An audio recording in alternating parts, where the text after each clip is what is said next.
Oh no. Did I just run out of tape? I did! Hey everybody, how you do? I'm Gunadie, and this is Handmade Tested, the series where we test out past handmade projects. I've got a confession for you. I'm a terrible wrapper of gifts.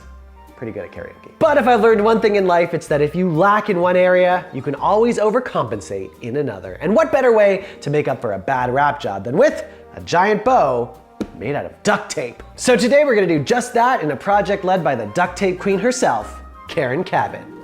Let's get testing. We're going to be making giant gift bows. So I have to admit that up until a couple days ago, I did not realize that they made duct tape in so many different species. So if I'm gonna make our first bow out of duct tape, a roll of duct tape is 1 7/8 inches wide. To scale up all of the measurements, we're actually going back to middle school. We're gonna do some fractions. Oh no.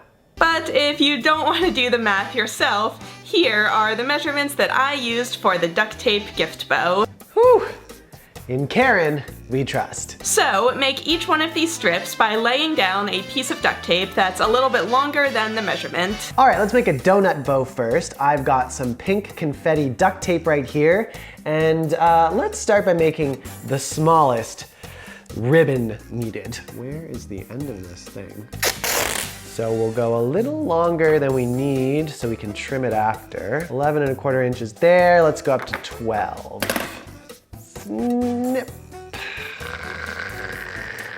Do I know how to use scissors?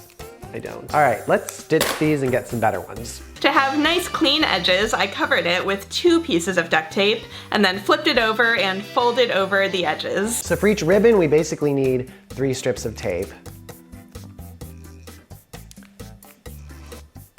And then we're gonna take this one and we're gonna put it over.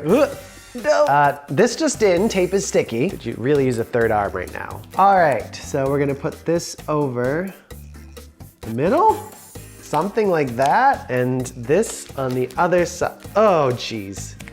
There we go. All right, and this one on the other side, and then we fold it over. Here's one side and the other side. And then we will just trim this to the required size. And there we have it, a strip of non-sticky tape. Let's just do that a couple more times. All right, got a few strips down. There were definitely some parts here where I just forgot how to fold. Also, a big disadvantage to using a pattern instead of a color is that you can obviously see where the seam is, and it's not always even, but hopefully no one will be paying attention to the details of the bow. They'll be looking at the forest instead of the individual pink confetti tree. One thing you should know about me, I'm definitely a perfectionist, and a part of me does die every time that happens. But the goal here today is not perfection. It is, the goal here is doing and improving. And how else do we improve but by doing and doing and doing. And there's nothing that a few snips of a scissor can't fix. How does that expression go? Measure once, cut 5 times? Oh no. Did I just run out of tape? I did! Okay.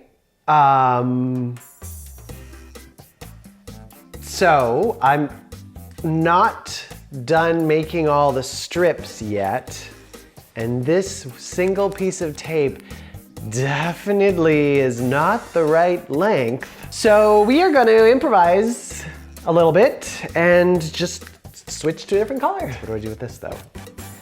Just gonna, oh, come on. Oh my gosh, they're stuck together. What? All right, so I did notice when I was sticking the strips of tape together that 2 sticky ends create a very strong bond. So you can imagine what it's like when 2 rolls of tape stick together. I'm gonna need a knife.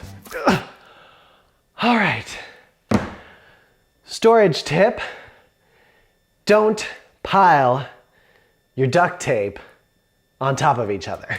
All right, so we are just gonna discard this one and make 3 of the same color, and hopefully it won't look like a complete disaster. I really should have measured how much tape I would have in total. How does that expression go? Measure once, improvise. Here we go. Get off of me. So for the one side, looks pretty good, and we'll just pretend that the other side doesn't exist. So once you have all of your strips of duct tape ready to go, use smaller pieces of tape to fold them into the loop and the figure 8 shapes that I showed you earlier. So I do need pink tape. Where did I put it? All right, so if we do a little of this, and do a little bit of this, looks pretty good. And now to make the figure 8. What does an 8 look like? This? No, this. Got it. All right, I got one figure 8 down. I literally have to just trace this because I cannot wrap my head around how to do that again. So this goes here, and this goes here. No. What? Yes. Yes.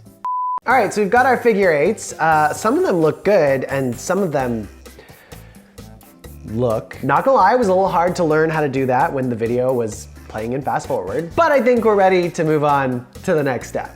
Put together the bottom layer of the bow by rolling up tape into loops to attach each of the figure 8s on top of each other. All right, let's start to assemble our bow.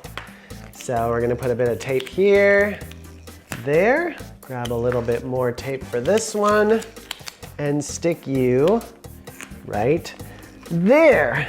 Okay, it's a start. All right, and we'll create a secondary bow. Then we're gonna add our pink loop to the middle, and then we're gonna add this mostly blue bow into the pink bow. There. Huh. That's it. Now we've made a giant gift bow using nothing except duct tape. I mean, it's bow-ish. I think I should have made the loops a little smaller. 1 second.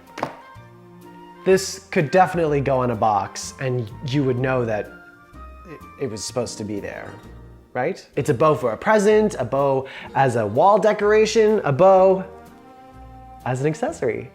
It's the thought that counts. And if I were to make a bunch of these, I mean, it definitely looks like something Lady Gaga would wear, right? Give it a try yourself. Just make sure you have enough tape. In the comments below, let me know how I did. Don't forget to give this video a thumbs up and subscribe to our channel. I'll see you next time. Stay crafty.